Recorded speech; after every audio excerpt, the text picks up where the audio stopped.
Alô, salve, salve, queridas amigas, queridos amigos da TV Sou Geek, da TV 247, bom dia.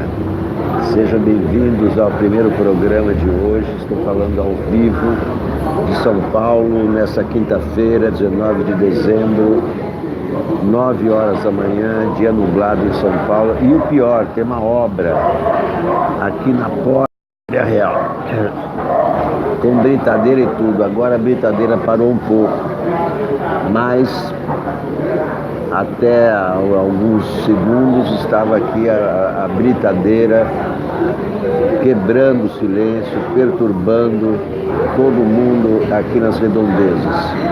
Eu vou começar o programa assim mesmo. Se a britadeira voltar, Livaldo Medeiros, depois de tomar café, eu mudo lá para dentro do Parque da Sabesp. Salomão Cavalcante, bom dia. Bom dia a todos. Estou esperando meu café. Vocês estão ouvindo a britadeira? Está incomodando?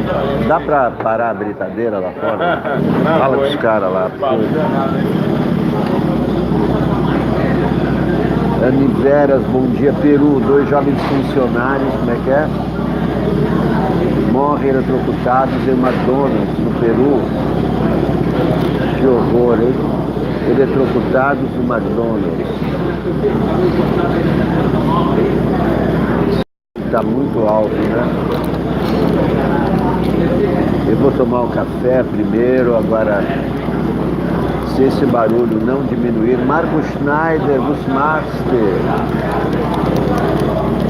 Bom dia, Marco Schneider. Eu que te gosto também está aqui. Padoca News, isso é um bom nome. Você acabou de me dar uma boa ideia. Musique de Dendê, bonjour. Aqui na TV Sou Geek, sempre bom também. O Boa Noite TV 247. Morreram de choque elétrico no McDonald's do Peru. Informa a Miveras. Evaldo Cardoso também está aqui. Maurício Raiden, cadê o Moro? O Moro está na casa dele.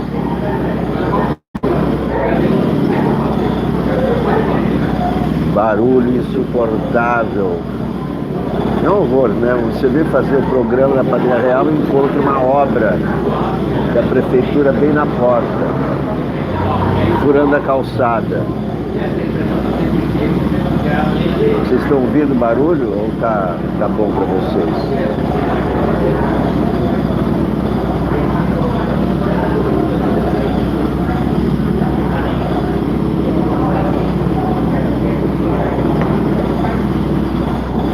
A rachadinha do Paulo Bolsonaro não é rachadinha, é rachadinha. Rachadinha milionária, olha aqui. Ex-assessores de Flávio deram 2 milhões a Queiroz. Diz MP. Operação de busca realizada em endereços ligados ao senador. Relatório do Ministério Público Estadual, que embasou 24 pedidos de busca e apreensão,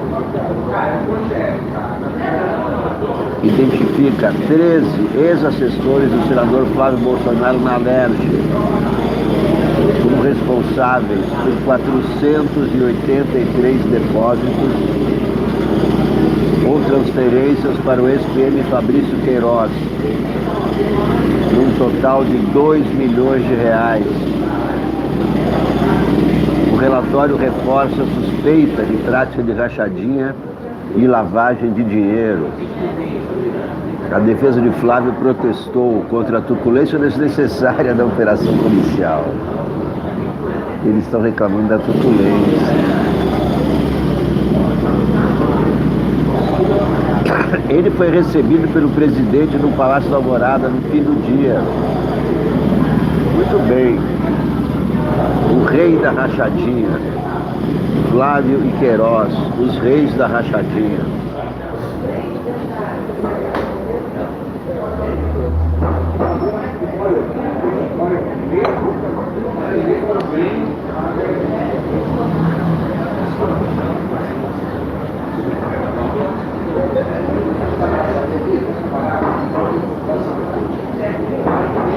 muitas colunas e artigos criticando o Marcelo Crivella.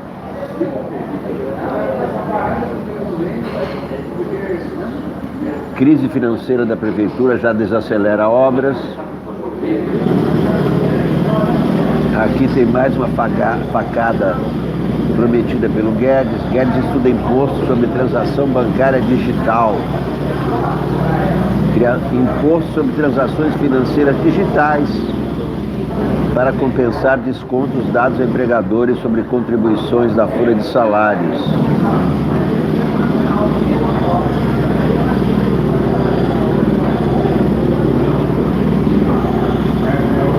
Impeachment de Trump passa na Câmara, mas não vai passar no Senado, porque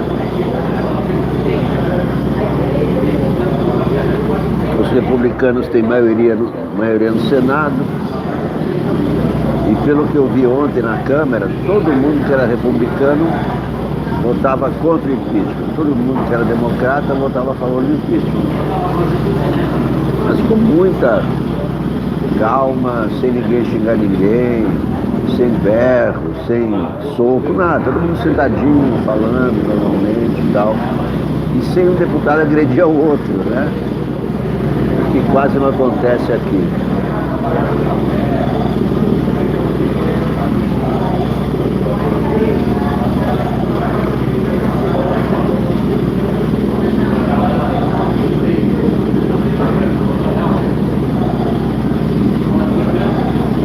Como é que vai ser o Natal, a noite de Natal na família Bolsonaro? O filho do presidente é acusado de rachadinha, lavagem de dinheiro, corrupção. Eles que vieram para acabar com a corrupção.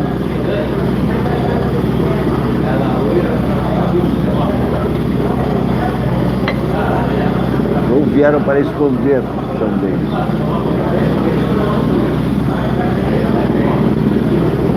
Para o Ministério Público ainda é suspeita de rachadinha, mas para quem está vendo aqui de fora, a rachadinha está explicitada.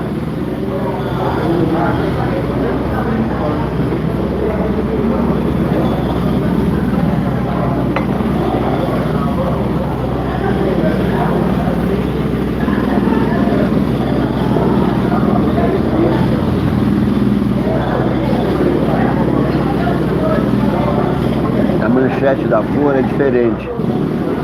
Marcelo Odebrecht culpa o pai de crise na empreiteira. Marcelo Odebrecht tem encaminhado e-mails para familiares e diretores do Odebrecht com denúncias que atingem a direção do grupo.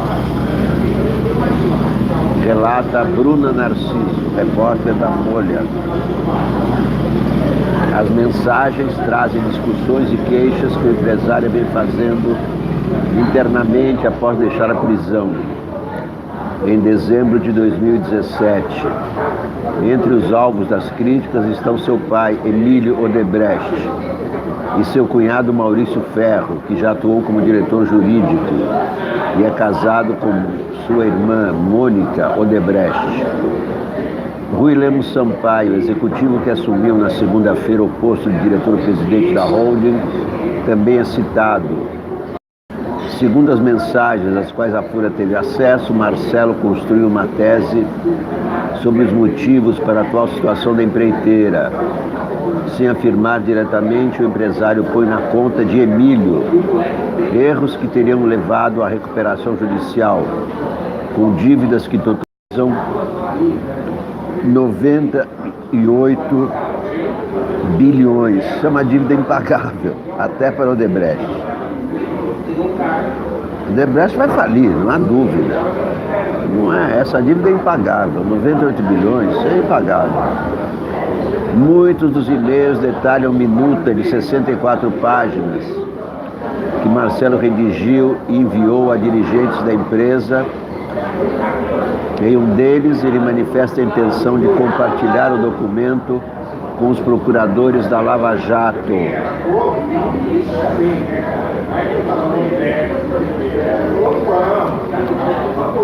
O assunto principal da Folha é a crise no Odebrecht. Isso é pré-falência. O Odebrecht não vai sair dessa. 98 bilhões, como é que vai pagar essa dívida? É impagável.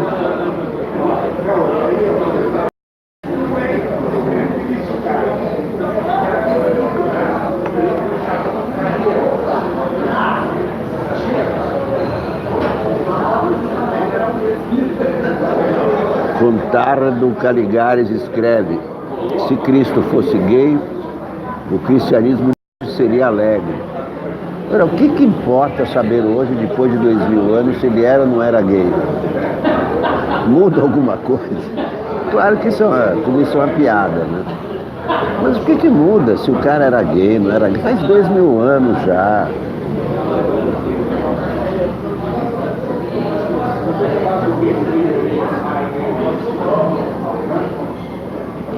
Já era.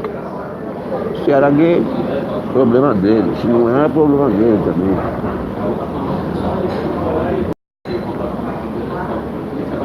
Isso é só uma piada da Porta dos Fundos. É uma piada que não tem mais graça. Eu não vi ainda esse especial de Natal, porque eu não vejo mais graça no Porta dos Fundos. Não quero que tenha censura no Porta dos Fundos. Não quero proibir ninguém de assistir. Quem quiser assistir, assiste, evidentemente. Quem não gosta, como eu, não assiste. Não tem boicotar.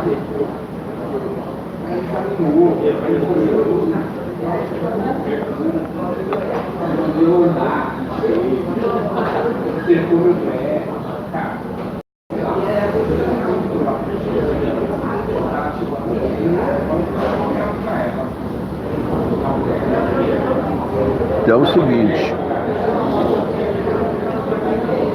Natal rachado na família Bolsonaro, né?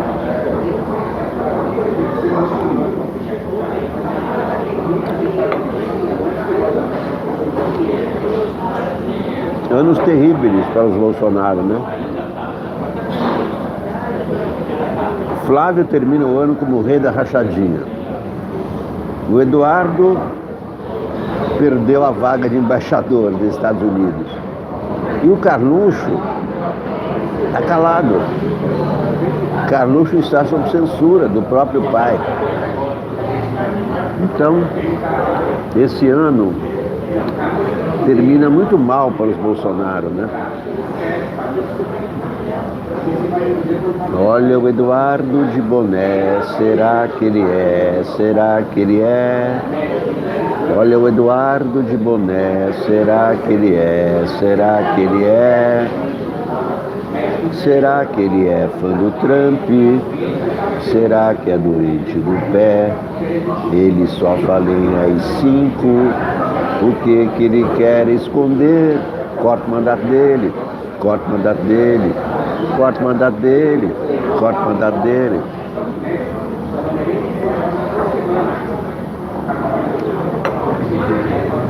Olha o Eduardo de boné, será que ele é? Será que ele é? Todos os filhos problemáticos que criaram problema para o país durante o ano estão terminando o ano muito mal, em baixa.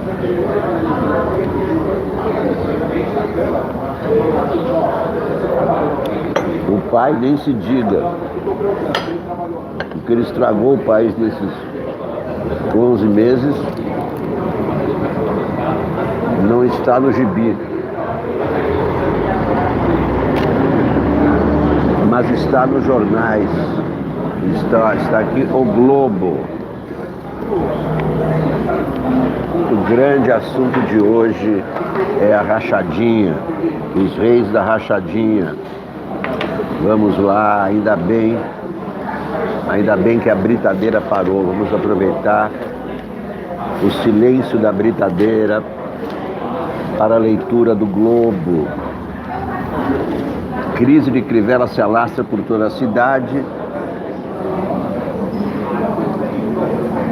Rio, sou Marcelo Crivella, calamidade, calamidade, calamidade, calamidade. Coluna do Merval Pereira, está chata hoje, não vou ler. Veríssimo. Não passaram. A jornalista, voltou a brincadeira. Está incomodando vocês a brincadeira? Se estiver incomodando, daqui a pouco eu mudo daqui. Reinaldo Salles, bom dia. Maurício Raidan, estou vendo pela primeira vez Maurício Raidan aqui. Rosimeire Martins, Luciana Carvalho. Claro, Luciana, vou cantar para vocês sim. Rosimeire Martins falando de 15 de novembro, Rio Grande do Sul. Eu que te gosto. Bom dia, Niveras, tampão de ouvidos. Reinaldo Salles, está bastante barulho. A casa caiu, mas o Queiroz sumiu. Fernando Esteves, bom dia. Sérgio Oliveira, bom dia de Sorocaba. Zico de Dendê também está aqui. A Niveras, está uma postema podregunda. Sérgio Oliveira, esses valores foram roubados, estão na milícia, no baixo clero. Imagina agora o chefe na presidência. Marisete Bastos, bom dia de Olinda. Aqui em Olinda vai ter um bloco do Sounic, queremos cantar suas marchas maravilhosas. Muito obrigado, Marisete Souza. Ô, Rogério Macuque, como está você? Sérgio Oliveira pergunta o que é postema prodegunda. Reinaldo Salles, não me peçam para combater a desigualdade social. Paulo Guedes, Marisete, de novo dizendo que em Olinda vai ter o bloco do Sounic. Muito bem, muito obrigado. Betânia Rocha, grande dia. Nergeston Ribeiro, bom dia para todos. Adão dos Santos dá um bom dia diretamente de Motuca. Betânia Rocha, esse povo daí tem muito assunto, né, Alex? Carlos Murak, bom dia. Lisico de Dendê, as pessoas esqueceram de Secret of Brian, do Monty Python. Pois é, o Porto dos Fundos copia, é plágio do Monty Python. Pois é, Jesus pode ser o que quiser, Betânia Rocha, é isso mesmo. Bossueta S, o crítico de Porto dos Fundos é mais que engraçado, é uma crítica política sobre a hipocrisia dos cristãos. Se Jesus era gay, quem seria o substituto da Madalena? Ué, o substituto? Marli Silva dá o seu bom dia. Carlos Murak está falando do Natal dos Bolsonaro. Betânia Rocha, esta é família que ninguém pediu a Deus. Ana Cláudia Ribeiro, bom dia. Eu que te gosto, falando sobre o duelo nós contra a britadeira. Isel Pinheiro, diretamente do centro do mundo. Mizig de Dendê, bom, veríssimo, não passarão. Eu não sei se eu me mudo já para... Também não sei se lá vai ter menos barulho, pelo menos é mais distante, né?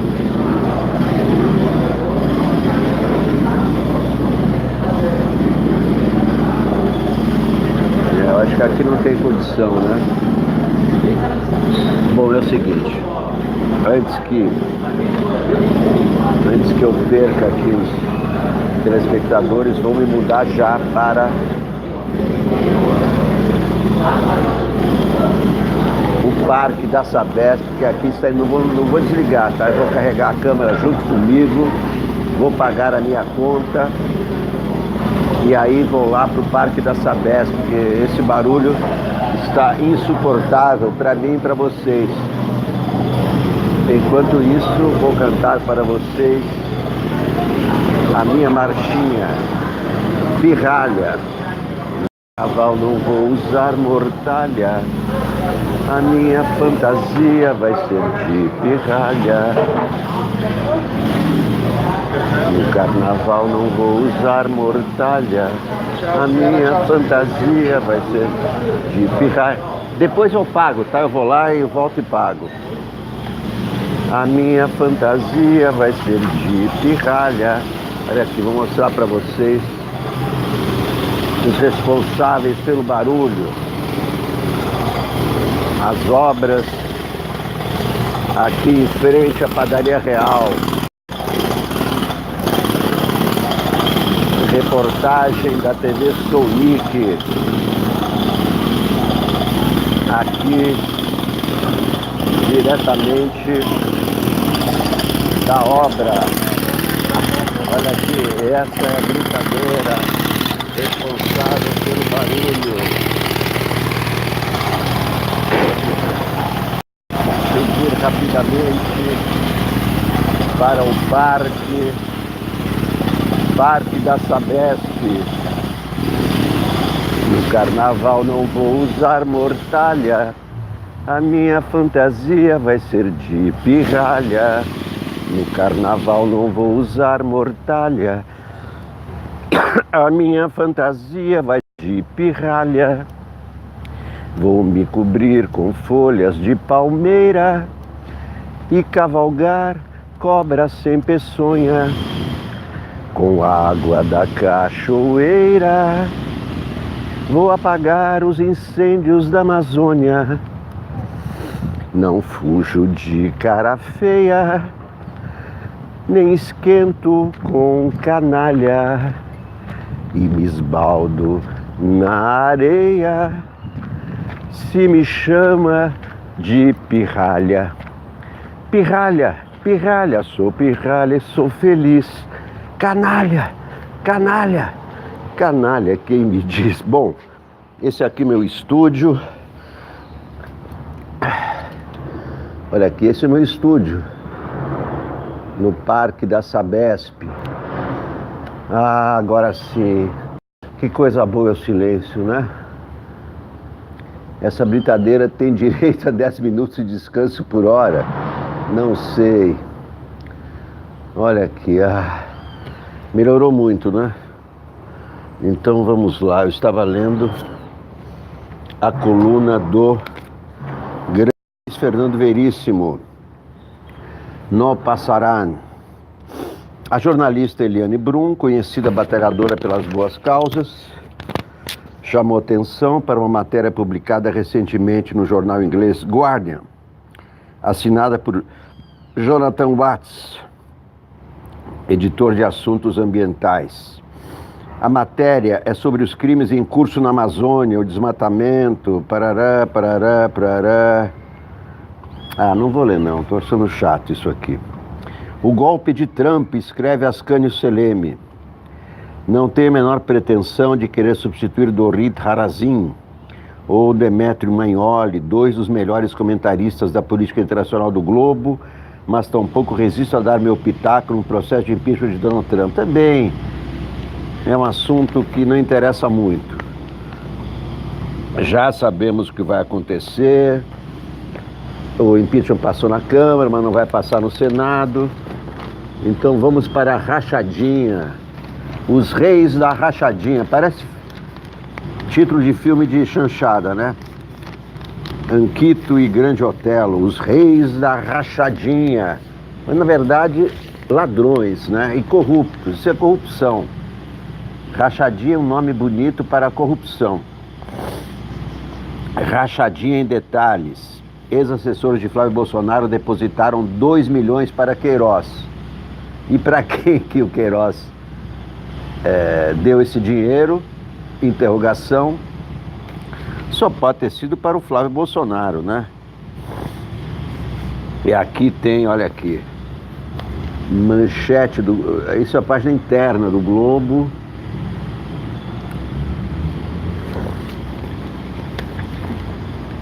No pedido à Justiça para fazer as 24 ações de busca e apreensão em endereços ligados ao senador Flávio Bolsonaro e ex-assessores seus na Assembleia do Rio de Janeiro, feitas na manhã de ontem, o Ministério Público do Rio elaborou o mais completo resumo das investigações sobre a prática de rachadinha no gabinete do deputado estadual entre os anos 2007 e 2018. 11 anos de rachadinha.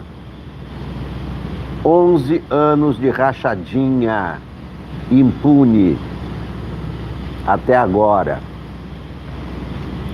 Os promotores afirmam que Flávio nomeava assessores orientados a devolver parte de seus salários para o grupo, que o ex-policial militar Fabrício Queiroz fazia toda a operação de recolhimento da remuneração dos funcionários e que a loja de chocolates de Flávio no shopping da Tijuca e negócios imobiliários do senador serviam para lavar o dinheiro. Isso é uma quadrilha.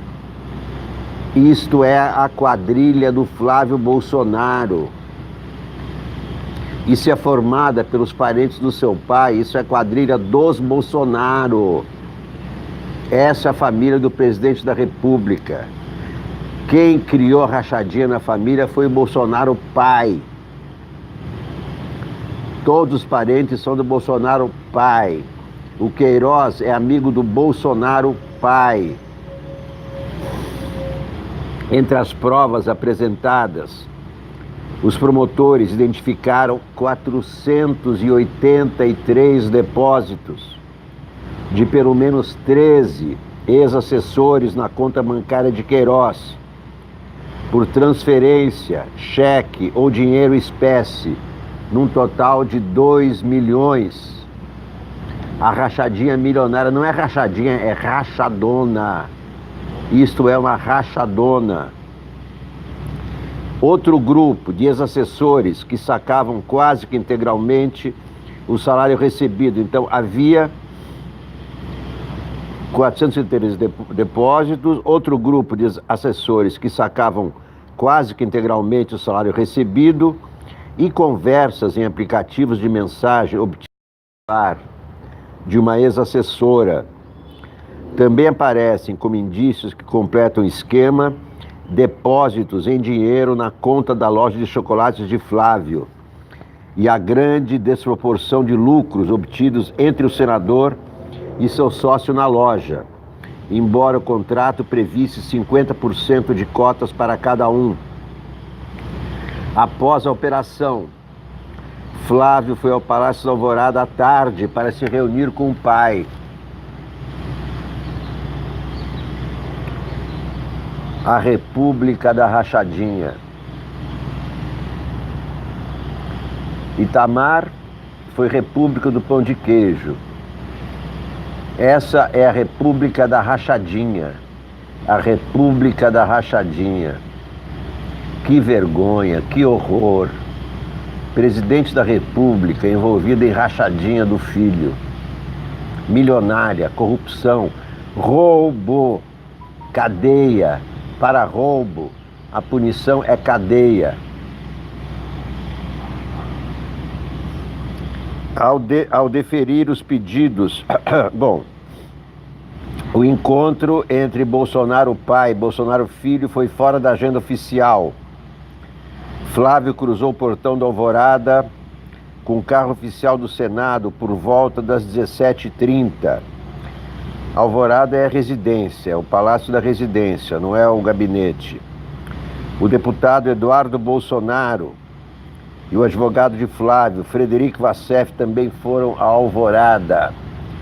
Família Bolsonaro em polvorosa, a família rachada, a família da rachadinha. Ao deferir os pedidos do Ministério Público, o juiz Flávio Itabaiana da Costa afirma que há indícios de que houve a formação de uma organização criminosa com alto grau de permanência e estabilidade, 11 anos, composta por dezenas de assessores da Alerj, nomeados por Flávio Bolsonaro para a prática de crimes de peculato e lavagem de dinheiro, além da busca de documentos e aparelhos eletrônicos. O juiz autorizou também a quebra do sigilo bancário e fiscal de vários dos envolvidos. A investigação do Ministério Público teve início em julho do ano passado. Há um ano, há um ano e meio, depois que o COAF enviou relatório sobre a movimentação atípica nas contas de Queiroz, e esteve interrompido entre julho e novembro, quando Dias Toffoli mandou paralisar. Ao apresentar os argumentos da justiça, os promotores dividiram a apuração em duas etapas: os assessores e as provas de que eles devolviam parte de seus salários via Fabrício Queiroz, e como Flávio Bolsonaro supostamente lavava o dinheiro retornado. Organização de quadrilha, lavagem de dinheiro, roubo de dinheiro público. São 23 os ex-assessores citados no pedido de buscas assinado pelo GAEC, do MP Rio de Janeiro. Eles são divididos em dois grupos. O primeiro, composto por 13 ex-funcionários, é o núcleo ligado a Queiroz, formado por familiares, como sua filha e sua mulher, além de vizinhos e amigos indicados por ele para o gabinete. Esses ex-assessores depositaram, ao longo de 11 anos, 2 milhões de reais na conta bancária de Queiroz, 69% do valor em dinheiro vivo. Duas ex-funcionárias desse grupo, Flávia Thompson Silva e Graziela Robles Faria, chegaram a sacar 99% do salário recebido enquanto estiveram na Alerj, outro indicativo para o Ministério Público de que devolviam parte dos vencimentos. O segundo grupo é formado por 10 ex-assessores moradores de Resende, a cidade onde os Bolsonaro viveram no sul fluminense. 9 deles têm parentesco com Ana Cristina Siqueira Vale, ex-mulher e mãe do filho mais novo de Bolsonaro. Dos 10 ex-funcionários do núcleo de Resende, 6 sacaram em espécie mais de 90% dos salários recebidos e outros 3 acima de 70%. O Ministério Público também dá indícios de que alguns desses funcionários não davam expediente no gabinete de Flávio. Para isso, cita a reportagem do Globo de junho deste ano.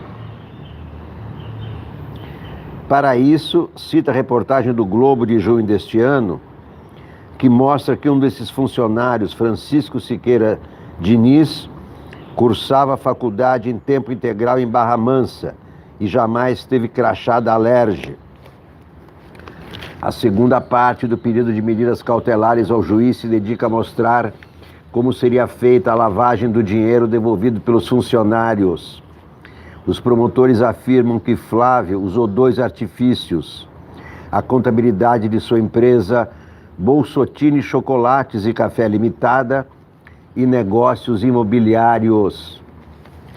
Flávio declarou em sua prestação de contas à Justiça Eleitoral, em 2018, ser dono de 50% da loja de chocolates, uma franquia da Copenhagen no shopping Via Parque, na Barra. A outra metade pertence a Alexandre Santini. O Ministério Público mostrou que entre 2015 e 2018, Flávio auferiu cerca de R$978 mil como lucros da empresa, quase o dobro dos 506 mil retirados por Santini. O documento afirma ainda que os créditos em contas bancárias da Bolsotini entre 2015 e 2018, no valor de 6,5 milhões, diferem em cerca de 25% do faturamento da empresa auditado pela administração do shopping Via Parque, 4,8 milhões. O Ministério Público também aponta que cerca de 45% dos recursos que ingressaram em contas da Bolsotini no seu primeiro ano de atividade vieram através de dinheiro em espécie. Outro artifício usado para esconder a origem do dinheiro seria a negociação de 2 apartamentos em Copacabana. Copacabana, princesinha do mar. Segundo o Ministério Público, o intermediário americano Glenn Howard Dillard revendeu os 2 imóveis para Flávia e sua mulher com inexplicável deságio de cerca de 30% em relação ao seu valor de mercado à época, novembro de 2012. Mensagens de ex-assessora expõem esquema na Alerj. Em conversas, Daniele Mendonça diz estar incomodada com a origem do dinheiro e é orientada por Queiroz a faltar a depoimento. Os diálogos que ajudaram a embasar a operação de ontem estavam no celular de Daniele Mendonça, apreendido durante a operação Os Intocáveis, que investigou a atuação de milicianos na zona oeste do Rio. Além de ex-assessora do gabinete de Flávio Bolsonaro, Daniele é ex-mulher de Adriano Nóbrega, assassino, miliciano, acusado de pertencer ao grupo de extermínio Escritório do Crime e foragido desde o ano passado. Numa das mensagens, Fabrício Queiroz envia para Daniele o contra-cheque dela para que fizesse seu imposto de renda. É um indício, segundo o Ministério Público, de que ela sequer comparecia ao gabinete. Em outra, ela diz a uma amiga que há muito tempo vinha incomodada com a origem desse dinheiro. A conversa aconteceu em janeiro deste ano. No mesmo mês, Daniele conversou por mensagem com outra amiga, que confirmou a ilicitude dos pagamentos que recebia. Identificada apenas como Pati, a amiga da mulher de Adriano lembra Daniele que foi o marido que havia conseguido uma nomeação como funcionária fantasma na Alerj. E por isso ela poderia ter se enrolado com a justiça. As mensagens de Daniele mostraram ainda conversas entre a ex-assessora e Queiroz, falando sobre a intenção de continuar com o esquema ilícito em 2019. No entanto, com a publicação da reportagem sobre as movimentações atípicas detectadas pelo COAF, Daniele foi exonerada em janeiro. Na conversa, Queiroz adverte a ex-assessora: está havendo problemas, cuidado com o que vai falar no celular. O último contato de Queiroz com Daniele por WhatsApp foi em 16 de janeiro. De acordo com o Ministério Público, apesar de algumas mensagens terem sido apagadas, é possível entender que Queiroz pergunta se a ex-assessora foi chamada a depor pelo Ministério Público e a orienta a faltar a depoimento. Chamaram sim, escreve Daniela, que logo em seguida responde a outra pergunta apagada por Queiroz. Um policial veio aqui na quinta-feira passada. Amanhã será o dia do depoimento. Queiroz, então, manda mais algumas mensagens que foram apagadas. A ex-assessora, por fim, responde, dando a entender que falou com advogados. Eu já fui orientada. Ontem eu fui encontrar os amigos. Quadrilha, lavagem de dinheiro, roubo de dinheiro público. Essa é a situação da família do presidente da República. Mar de lama na porta do Palácio da Alvorada. Esse mar de lama é muito pior que o mar de lama de Getúlio Vargas. É muito pior que o mar de lama de Collor. É muito pior do que qualquer mar de lama que tenha atingido o Palácio do Planalto ou a Presidência da República em qualquer tempo no Brasil. Nunca o gabinete do Palácio do Planalto esteve tão envolvido com crimes, com criminosos não do colarinho, mas criminosos que matam, intimidam, ameaçam e executam. Quadrilha, roubo de dinheiro, lavagem de dinheiro. É assim que termina o ano para os Bolsonaro. Deputados do PSL veem desgaste para grupo do presidente. Parlamentares do PSL acreditam que a operação de busca e apreensão, essa operação de ontem, pode afetar a imagem do presidente Jair Bolsonaro. Ao longo do dia, a deputada Joyce Hasselmann compartilhou críticas ao senador em seu perfil no Twitter. A ex-colega de partido de Flávio chegou a escrever que esse vai ser um Natal bem tenso para a tropa da rachadinha. O deputado Júnior Bozella, que não faz parte da ala bolsonarista, disse ontem que desde a saída de Flávio da legenda, o assunto não tem mais a ver com PSL. O deputado também afirmou que com a saída de Bolsonaro do partido, ele deve levar alguns ônus junto. Bozella lembrou que Queiroz é amigo da família Bolsonaro há muitos anos e operações como a que aconteceu ontem podem atingir a imagem de Flávio. Não só a imagem de Flávio, a imagem do presidente da República. Opa, quem mandou os R$10 aqui? Muito obrigado. Rogério Matucci está aqui. Reinaldo Silva. Lembro da primeira live do Alex, gravando enquanto caminhava. Eu ficava preocupado com ele atravessando as ruas. O programa mais original do YouTube. Mick de Dendê, super obrigada, querido Rogério. Quem que deu essa grana aqui? Vamos ver. Marco Schneider. Nessa chanchada diabólica não há Anquito, Marito, Grande Otelo e Zé Trindade. Fernando Nascimento também está aqui. Felipe Eduardo. Reinaldo Salles diz que é a República da Milícia. A República da Rachadinha. E o Carlos Murac está dizendo, sem falar do envolvimento do caso Marielle, porque o Queiroz é o elo da família com os milicianos. E daí, o assassino da Marielle, o assassino da Marielle, vizinho de condomínio.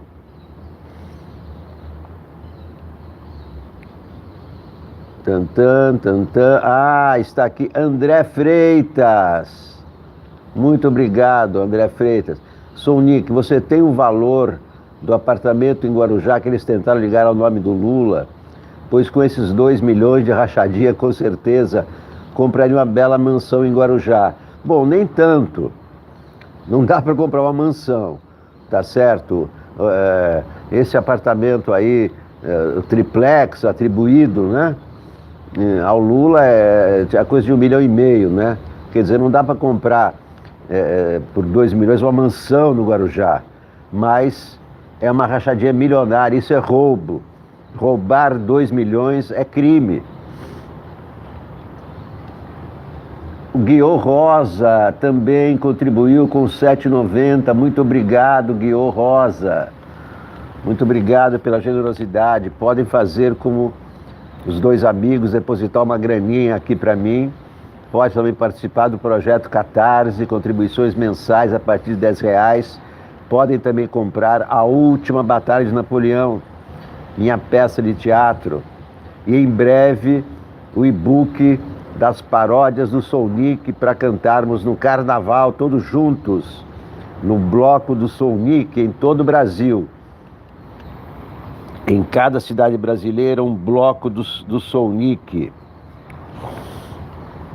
Bozella lembrou que Queiroz é amigo da família Bolsonaro há muitos anos. E operações como a que ontem aconteceu podem atingir a imagem de Flávio. O senador Major Olímpio, líder do partido e membro da ala com a qual o presidente rompeu, disse que a operação era previsível. Segundo o senador, a operação deve afetar a imagem de Flávio Bolsonaro. Todos os sites e jornais, a imprensa toda noticiando uma operação naturalmente não é saudável, é lógico que desgasta.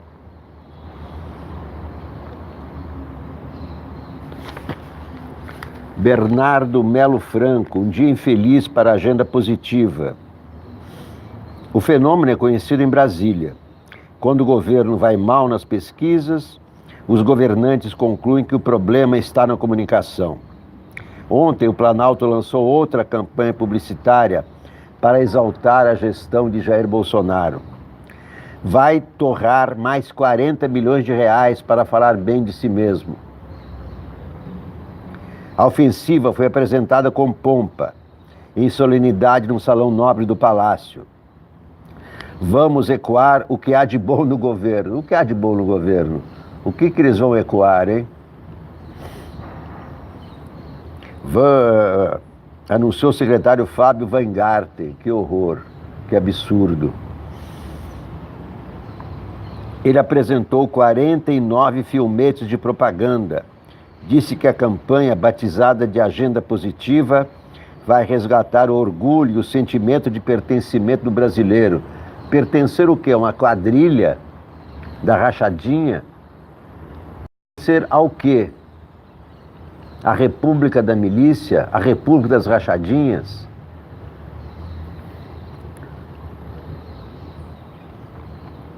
O homem da comunicação de Bolsonaro voltou a atacar a imprensa.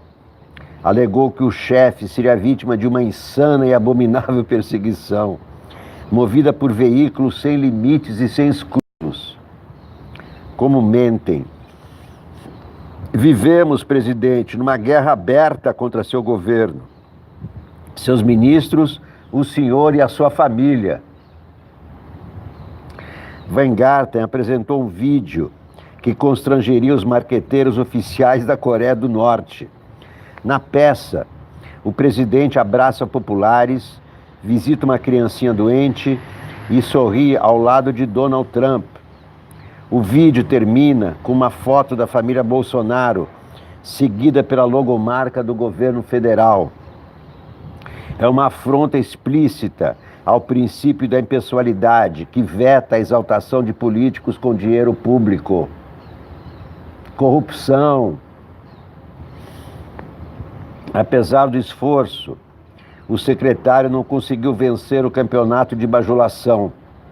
No outro discurso da tarde, o ministro Luiz Eduardo Ramos informou que está vivendo momentos muito felizes com Bolsonaro, em que pesem todas as críticas infundadas, presidente, o senhor está arrebentando com o Brasil, arrebentando com a economia brasileira, arrebentando com a cultura brasileira, arrebentando com a honestidade, arrebentando com o futuro, arrebentando com as esperanças. Ele está arrebentando com todos nós. Malditos Bolsonaro. Malditos Bolsonaro. O general também elogiou o brilho dos olhos do chefe. Esses olhos azuis que eu conheci em 73. Acrescentou que fazia mesura de maneira hétera. Hétera, nem existe a palavra. Não tem feminino de hétero. Hétera, maneira hétera. Para quem pretendia vender uma versão cor-de-rosa da realidade, o Planalto escolheu um dia infeliz. Horas antes da pagelança, o Ministério Público do Rio fez buscas em 24 endereços ligados a Flávio Bolsonaro e assessores. Os investigadores já rastrearam 2 milhões em depósitos para Fabrício Queiroz, acusado de operar um esquema de rachadinha no gabinete do primeiro filho. Num dos filmetes apresentados ontem, o locutor diz que o governo está livrando o país da corrupção. Diante do que parece vir por aí, seria melhor maneirar na propaganda. Tudo ilegal, tudo gasto ilegítimo. O governo não pode gastar dinheiro para promover o culto à personalidade. O governo não pode procurar assinatura de filiação do seu partido na igreja. Isso também é ilegal, é imoral. Que horror, que fim de ano da família Bolsonaro.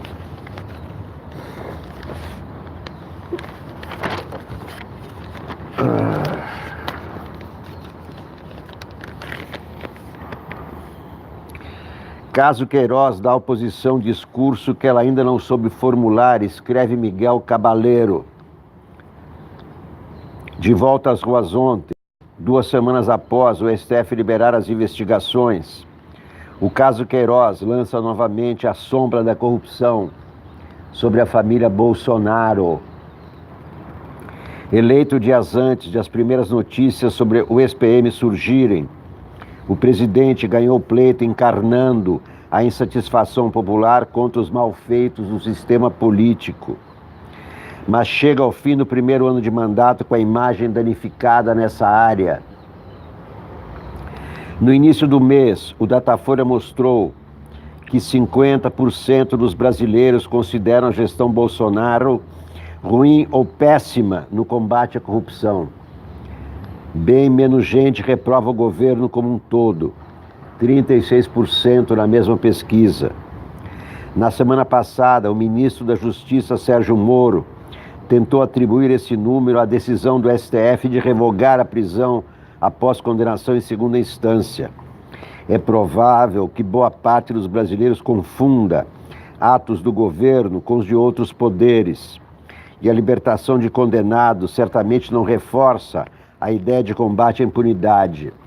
Mas o governo Bolsonaro já acumula um currículo que justifica a má fama nessa área por demérito próprio, sem precisar de ajuda. As suspeitas sobre as candidaturas laranjas do PSL, por exemplo, contam com diversas evidências. O escândalo estourou em fevereiro e desde então o presidente decidiu proteger seu ministro do Turismo altamente enrolado.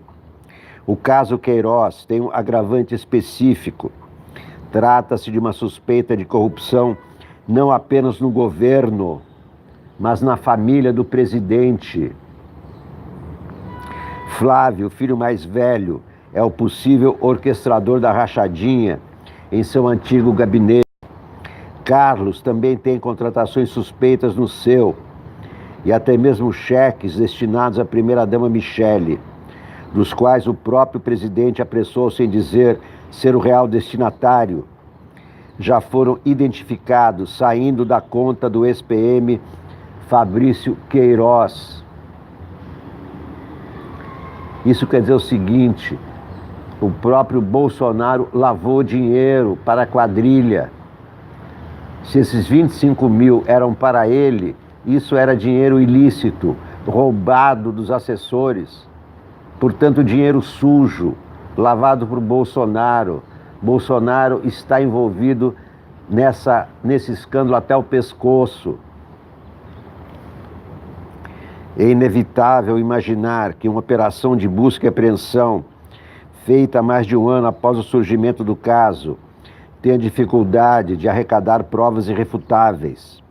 Mas o prosseguimento da investigação, no mínimo, devolve o caso à pauta do dia. É nesse ponto que atinge o presidente, numa seara onde ele se acostumou a vencer, a disputa pela narrativa do debate público. Realimentado, o caso da rachadinha mantém a mão de seus adversários, algo que eles foram incapazes de formular em todo o primeiro ano de governo. Um questionamento concreto, a ponto de ser difícil de responder e simples para que seja complicado de se escapar. E o Queiroz? Viste uma camisa laranja e um chinelão. Tirou foto no Alvorada sem o Mourão. Mandou preparar marmita com feijão e arroz. E sorria quando o Flávio dizia: só falta o Queiroz, só falta o Queiroz. Depois apareceu o cheque para a primeira-dama. E a história do porteiro agravou o drama. Mandou preparar a marmita com feijão e arroz. E fugia enquanto o povo dizia: Cadê o Queiroz? Cadê o Queiroz? Cadê o Queiroz? Cadê o Queiroz? Cadê o Queiroz? Cadê o Queiroz? O Natal da rachadinha. Natal na casa do Bolsonaro. Vamos rachar esse frango? Não me falem rachadinha. Vamos rachar o frango? Vamos rachar a farofa? Não me falem rachadinha. Palavra proibida. No Natal dos Bolsonaro. O que o Papai Noel vai trazer para os Bolsonaro? Rachadinha. Esse é o presente de Papai Noel para a família Bolsonaro. Rachadinha. Segundo o caderno do Globo, quem escreve? Cora Rona, muito chata. Chatinha, chatinha, chatinha. O caderno 2 do Globo é muito fraco, mas muito fraco. Vazio, totalmente vazio. Vamos para a Folha de São Paulo, que não está preocupada com a rachadinha, e sim com a Odebrecht. A Odebrecht vai falir, tá na cara. Dívida de 100 bilhões, você acha que dá para pagar essa dívida? Nerexon, vou emburacar na vodka congelada com pimenta do reino. Que é isso? Felipe Eduardo, Rita Feital, bom dia. Bom dia. Vestiu uma camisa laranja e um chinelão. Tirou foto no Alvorada sem o Mourão. Mandou preparar a marmita com feijão e arroz e sorria quando o Flávio dizia: cadê o Queiroz? Cadê o Queiroz? Depois apareceu o cheque para a primeira dama. E a história do porteiro agravou o drama.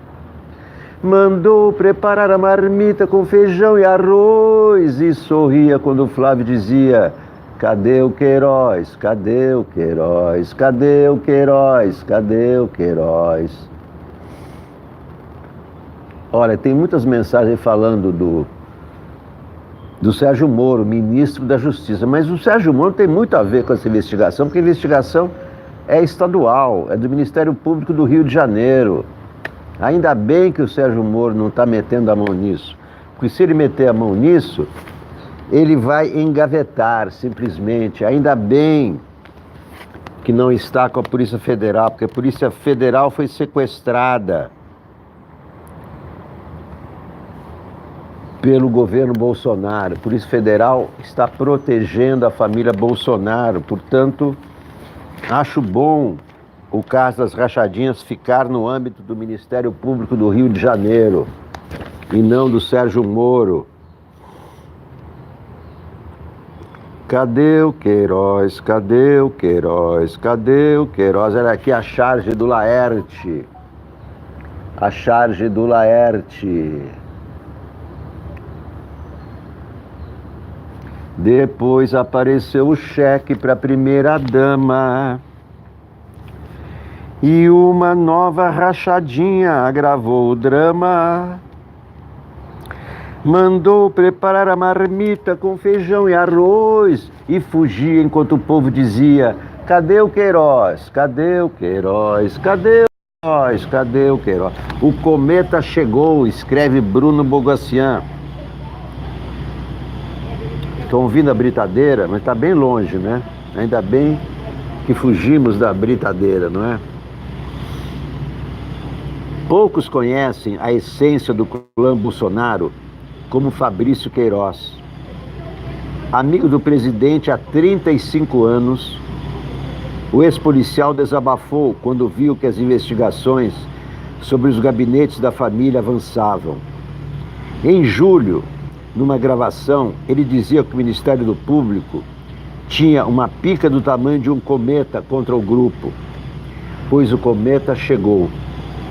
A operação desta quarta-feira contra alvos ligados a Flávio Bolsonaro mostra o tamanho do estrago que o caso ainda pode provocar. Promotores já encontraram indícios de desvio de salários de assessores e conexões do clã com parentes de milicianos. Suspeito de executar a rachadinha, o famoso Queiroz recebeu 2 milhões de 13 assessores lotados no gabinete do filho. O Ministério Público identificou 483 depósitos. Parte do dinheiro foi enviada pela mulher e pela filha de Adriano da Nóbrega, acusado de chefiar uma das maiores milícias do Estado. Quando trabalhavam para Flávio, as duas repassaram 203 mil reais para Queiroz e sacaram mais 200 mil reais em espécie. Transferências fracionadas e pagamentos em dinheiro vivo são típicos do esquema em que servidores são obrigados a devolver parte dos salários para políticos ou operadores. Flávio disse várias vezes que não participava de atividades suspeitas, mas os promotores estão decididos a ir mais fundo. Eles acham que o filho do presidente pode ter usado transações de imóveis e uma loja de chocolates para lavar dinheiro. A família acreditava que as investigações perderiam força com o sumiço de Queiroz e pensavam que o STF mataria o caso no peito, mas as apurações ainda devem ganhar força. Além da quebra de sigilos bancários, foram apreendidos celulares de dezenas de pessoas ligadas ao clã. A investigação já mostrou que o gabinete de Flávio funcionava como um caixa eletrônico. Agora ainda pode revelar as engrenagens políticas e as relações nada inofensivas do grupo que chegou ao topo do poder. Que horror! Presidente envolvido com rachadinha e com atentado político e assassinato a Marielle. Porque o grupo é o mesmo. Adriano da Nóbrega, escritório do crime, mulher e filha trabalhando no gabinete das rachadinhas. Fabrício Queiroz, elo da família com os milicianos. Rony Lessa, assassino de Marielle, vizinho de condomínio do Jair Bolsonaro e do filho Carlos Bolsonaro.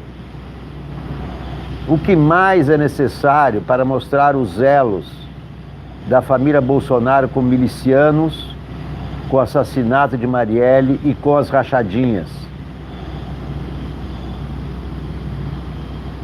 Valmir do Amaral também está aqui.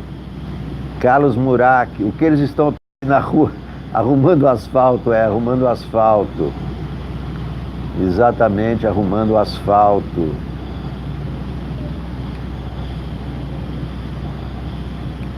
Depois apareceu o cheque para a primeira-dama.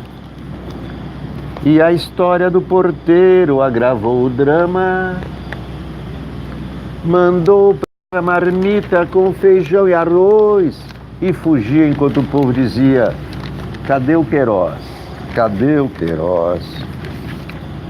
Bolsonaro sinaliza veto ao fundo eleitoral. Sabe por que ele quer vetar o fundo eleitoral? Porque a maior parte da grana vai para o PT. É isso que incomoda. E o segundo maior destino dessa grana é o PSL, partido que o elegeu e do qual ele agora é desafeto. Por isso que ele quer vetar esse fundo, para evitar a vitória estrondosa do PT nas eleições proporcionais. Palavras ao vento, painel da Folha, assinado por Mariana Carneiro. Apesar de o entorno de Jair Bolsonaro atribuir a operação contra o filho do presidente a mais uma investida de Witzel, dirigentes partidários creem que as evidências apresentadas pelo Ministério Público são consistentes e assim distantes da arena política. O relatório, que baseou as buscas e apreensões, também chamou a atenção da defesa de Flávio. A desconfiança é que promotores continuaram a investigar mesmo durante a pausa decretada pelo STF. O pedido do Ministério Público do Rio tem mais de 100 páginas. O advogado de Flávio diz que, apesar de não ter tido acesso ao documento, há indícios de que a ordem do Supremo, que mandou paralisar as investigações, foi descumprida. Não importam os crimes para ele, importa que as investigações continuaram. Ainda bem que continuaram.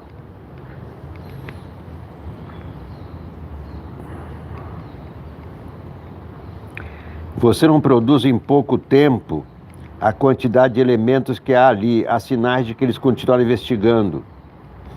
Ministros do STF observam, porém, que as provas apresentadas na primeira fase do processo, com os dados do antigo COAF, já traziam informações robustas e que a suspensão levantada dizia respeito apenas a Flávio. Ou seja, as conexões do filho do presidente podiam ser exploradas pelos investigadores. A promotoria suspeita que Flávio tenha usado a loja de chocolates e outros imóveis para lavar o dinheiro. O motorista, segurança, chefe de gabinete, teria recebido 2 milhões. Aliados do senador atribuíram a investida uma suposta retaliação do governador do Rio.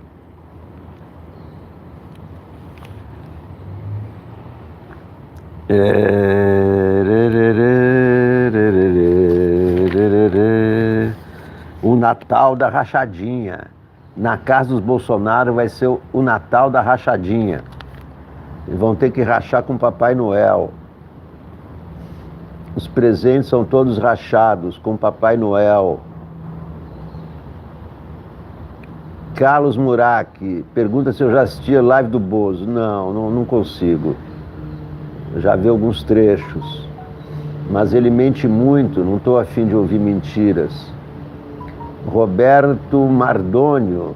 Será que o povo carioca vai dar o troco ao clã Bolsonaro? Neregson, me perdoem pela maneira de uso da língua portuguesa.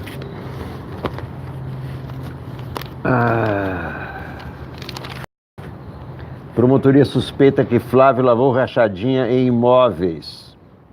Bolsonaro se queixa. Aliados de cerco contra o filho. Tem que se queixar da rachadinha. O cara que fez a rachadinha. A culpa é da rachadinha, não é culpa do cerco. Viste uma camisa furada e um chinelão. Em evento com artistas, o Lula compara o governo Bolsonaro ao nazismo na Alemanha. Já que o Lula falou em nazismo, é bom lembrar como o nazismo foi derrotado. O nazismo foi derrotado porque Stalin, o comunista, inimigo de Roosevelt, capitalista, inimigo de Churchill, também capitalista, os três se uniram para derrotar o nazismo. Lula falou muito bem, foi muito bem nessa comparação com o nazismo. Ele tem que se lembrar de como o nazismo foi derrotado.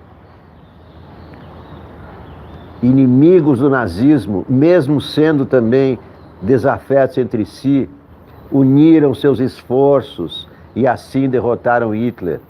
É assim que tem que se derrotar o Bolsonaro. A esquerda sozinha não derruba Bolsonaro. Lula sozinho não derruba Bolsonaro. É preciso união, mais do que a união da esquerda. Mais do que a união da esquerda para derrotar Bolsonaro.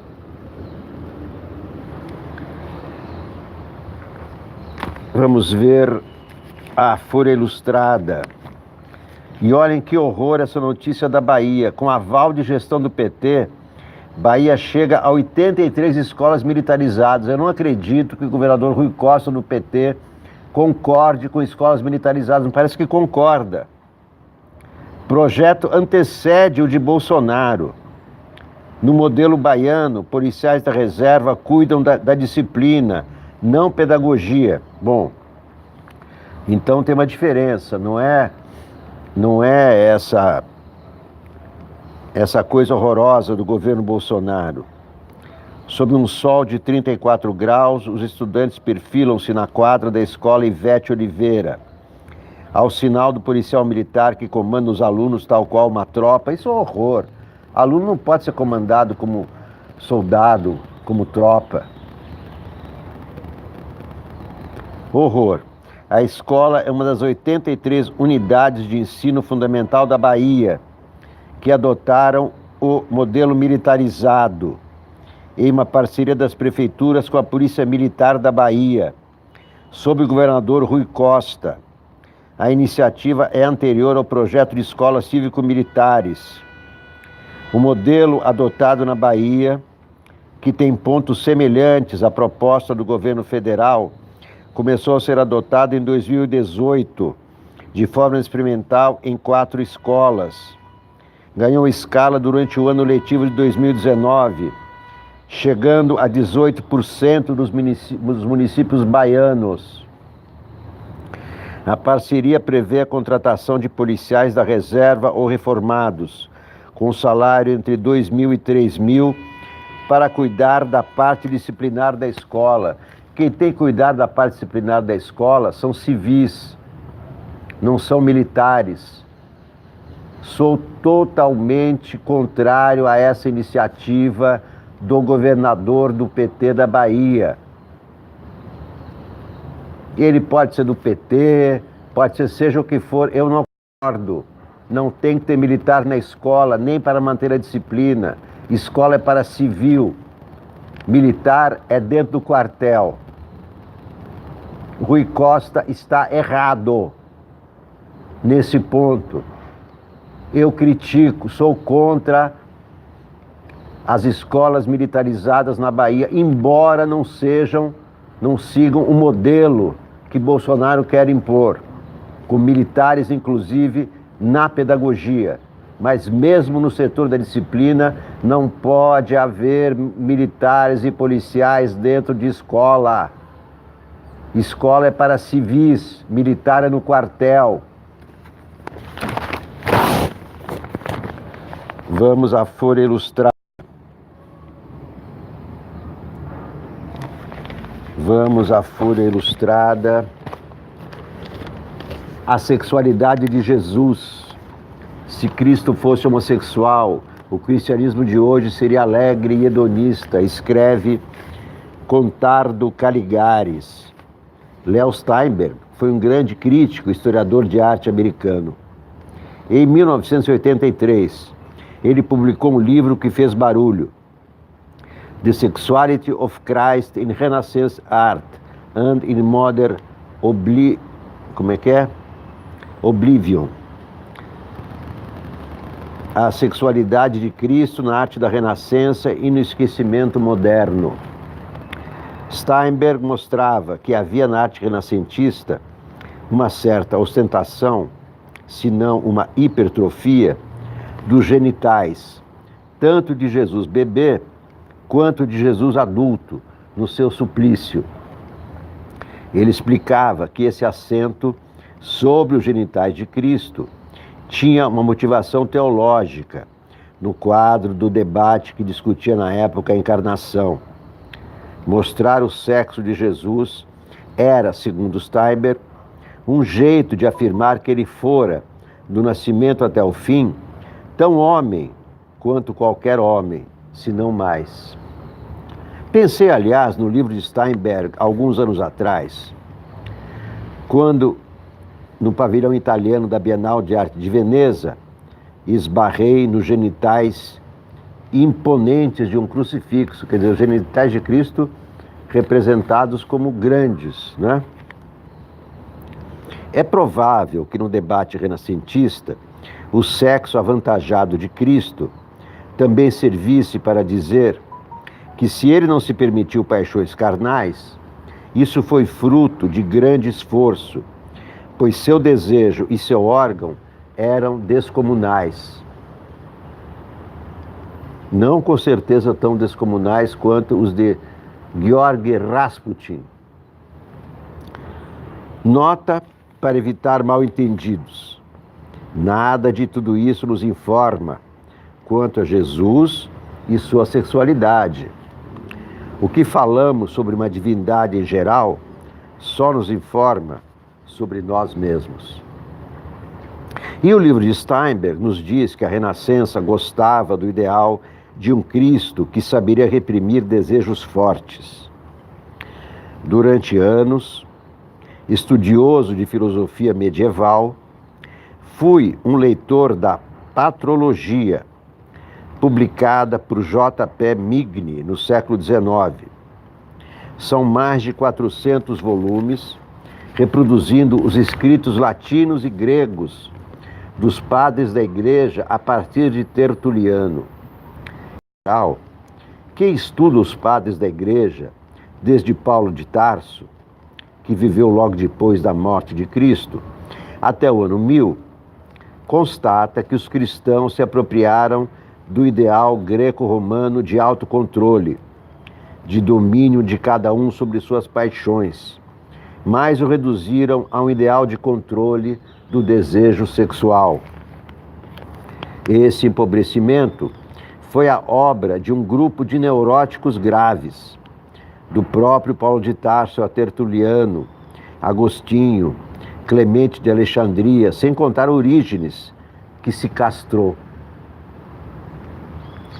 Todos desgostosos de seu corpo e de seu desejo sexual, eles conseguiram transformar seus sintomas e sua necessidade de se reprimir num grande ideal coletivo.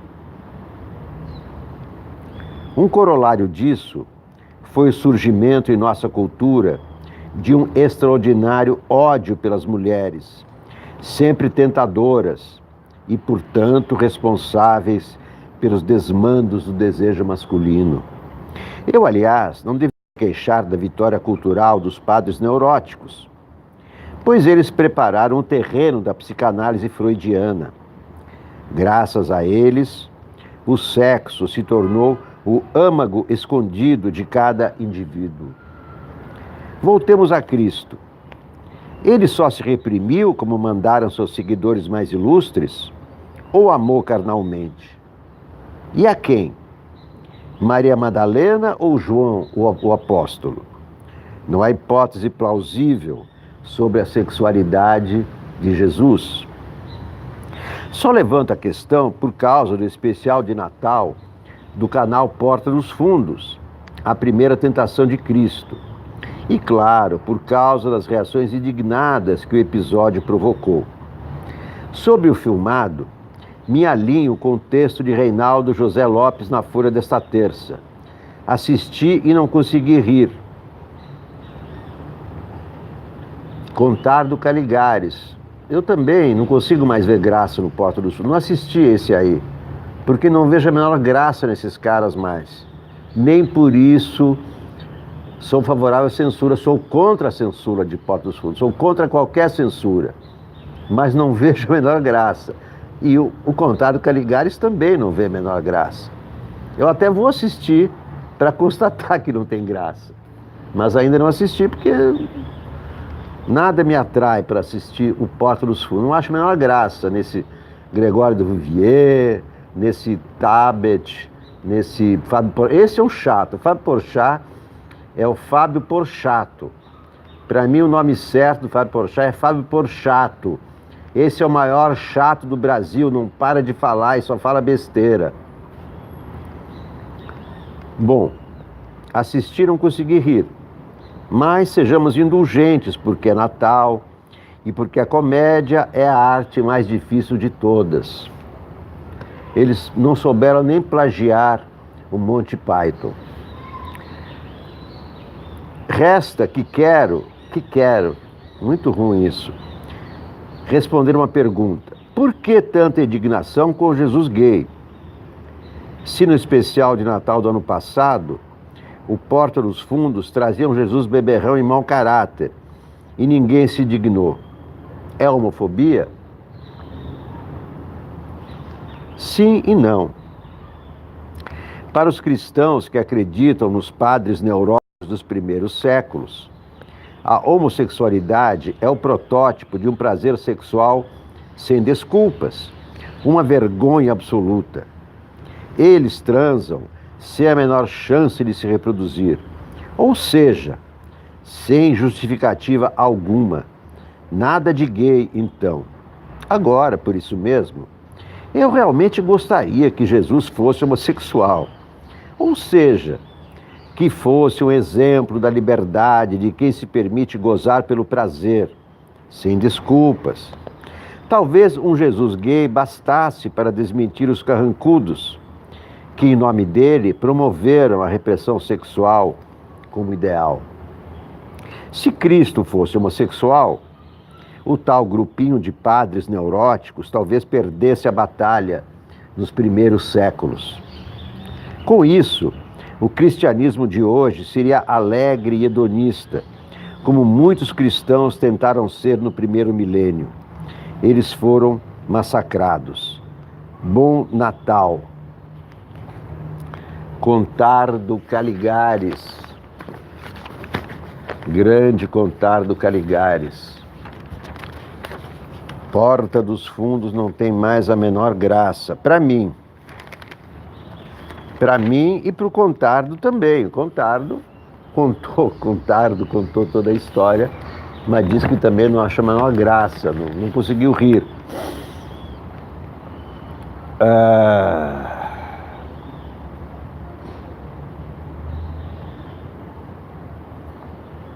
Mônica Bergamo informa. Segundas intenções. Aqui é outro assunto Gugu Liberato. O escritório dos advogados Nelson V. Williams e João Vinícius Mansur afirma que a viúva de Gugu Liberato, Rose Miriam Souza de Mateu, foi assediada e constrangida no Brasil e nos Estados Unidos por advogados e pessoas mal intencionadas. A banca, que afirma ter sido recém-contratada por Rose para cuidar do inventário dos bens da família, Gugu deixou 150 milhões de reais de herança. A banca, que afirma ter sido recém-contratada por Rose para cuidar do inventário, diz ainda que ao fechar com o escritório, além de garantir direitos e dar andamento ao processo, ela quer evitar novos constrangimentos nesse momento de dor e fragilidade. Qualquer tentativa de assédio desse tipo será denunciada às autoridades competentes, afirma o escritório. Rose vivia com o apresentador com quem teve 3 filhas, a gêmea Sofia e Marina, de 15 anos, e João Augusto, de 18. Os advogados representam a viúva e as filhas menores do casal. O inventário bilionário corre em segredo de justiça. Bilionário, então eu estava achando que eram 150 milhões apenas.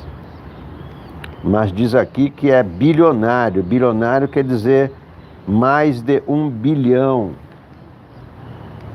A herança de Gugu Liberato é de mais de 1 bilhão.